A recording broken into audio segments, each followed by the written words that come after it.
23년 전에 한 재벌가 사모님이요, 20대 여대생을 청부살해하는 아주 충격적인 사건이 있었습니다. 그런데 이 재벌가 사모님의 황제 복역을 도운 한 의사의 최근 근황이 공개돼 논란이 되고 있다는데요. 일단 여대생 청부 살해 사건, 많은 분들 아시겠습니다만 당시에 큰 충격 줬던 사건이었죠? 네, 맞습니다. 어떤 사건이었는지 먼저 좀 전해드리면요. 지난 2002년 3월이었습니다. 경기도 하남 검단산 등산로에서 20대 여성이 여러 발의 총상을 입고 팔이 부러진 채로 발견이 됐습니다. 살해된 채 발견된 이 여성은요, 시신 발견 10일 전에 실종 신고가 된 여대생 하 씨였는데 수사 결과 재벌가 사모님 윤 씨가 이 사건의 배후로 드러나면서 큰 충격을 줬습니다. 윤 씨가 이 여대생을 청부 살해한 이유, 바로 사위 외도 의심 때문이었는데 판사인 사위가 이종 사촌인 여동생인 하 씨와 불륜을 저지른다고 오해했고요. 조카와 그의 고교 동창 등에게 1억 7,500만 원을 주고 살해를 지시했습니다. 당시 윤 씨와 살인범들은 모두 2004년에 무기징역이 확정됐습니다. 하지만 이 재벌가 사모님 윤 씨는요, 2007년부터 6년 동안 교도소가 아닌 대학병원의 VIP 병실에서 호화 생활을 한 것으로 알려져서 또다시 공분을 주기도 했습니다. 아니, 무기징역을 선고받았는데 호화 생활을 했어요? 맞습니다. 윤 씨는 2007년부터 유방암, 우울증, 당뇨 등 12개 병명이 적힌 진단서를 발급받아서 대학병원 호화병실에서 생활했습니다.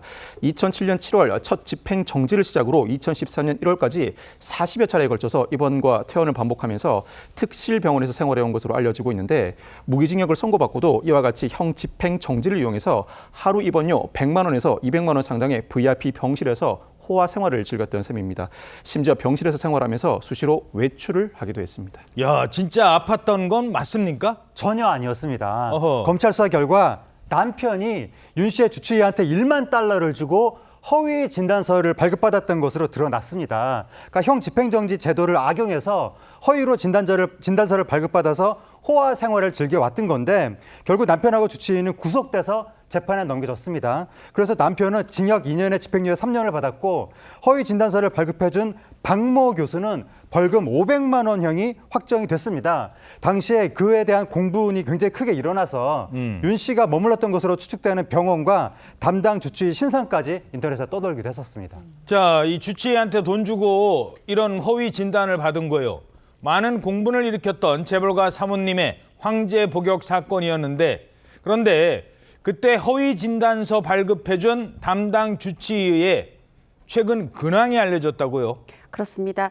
이 여대생 청부 살인 사건의 주범인 윤 씨가 이 감옥에 있지 않고 호화로운 병원 생활을 할 수 있게 해줬던 허위 진단서를 발급해 주어서 황제 복역을 했던 그 주치의가요. 최근에 지난 4월 1일에 건강보험 심사평가원의 이 위원으로 활동 중인 것이 확인이 됐습니다. 심평원 위원? 네, 그렇습니다. 어떤 위원이냐 하면 지금 일단 임기 2년이고요. 이 진료평가심사위원이라는 거는 이 이제 말하자면은 약 그 중에서도 의료기관에서 청구하는 것들 중에서 이 약이 전문 의학적으로 맞느냐 심사 평가를 하고 또 혹은 심사 기준을 설정하고 이런 업무를 맡고 있는 거거든요. 중요하고 공정한 업무잖아요. 그렇습니다. 그런데 이런 사실에 대해서 심평원에서는 아니다. 그 해당 전문 과목 말하자면 이 유방 쪽이죠. 그 공석이 발생함에 따라서 이 공정한 채용 절차를 통해서 채용했을 뿐이다. 이렇게 얘기를 하고 있고, 그런데 또 박 의원의 입장이 또 많은 분들의 지금 공분을 불러일으키고 있는데요. 이 기관에 임명되기 10여 년 전에, 10년도 더 그 오래 전에 있었던 일로 해서 내가 임명된 기관의 전문심사평가위원으로서 어떤 입장을 표명하기는 곤란하다. 이런 입장을 밝히고 있는데요. 사실 지금 그때 당시에 이 어떤 안타까운 생명을 잃었던 이 여자 대학생을 잊지 말아달라는 이런 기사는 지금 해마다 나오고 있거든요. 그런데 이것을 도왔던 이 주치의는 지금 이렇게 버젓이 국가의 부름을 받아서 일을 하고 있습니다. 예.